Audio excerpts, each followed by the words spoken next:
ఇప్పుడు మనం ఈ పిండిని ఇలా ప్రెస్ చేసుకుంటూ సర్వపిండిని తయారు చేసుకోవాలి. ఇలా మనం ప్రెస్ చేసుకోవాలి. ఇప్పుడు మనం దీనికి చిన్న చిన్న హోల్స్ చేసుకోవాలి.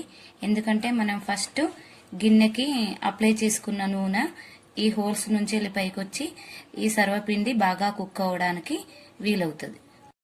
కొంచెం పైనుంచి కూడా మనం ఆయిల్ వేసుకోవాలి.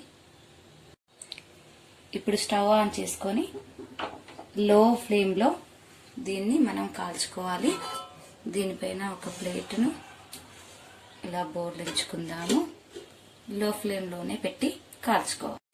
ఒకసారి ఎక్కడి వరకు కాలిందో ఒకసారి చూసుకుందాం.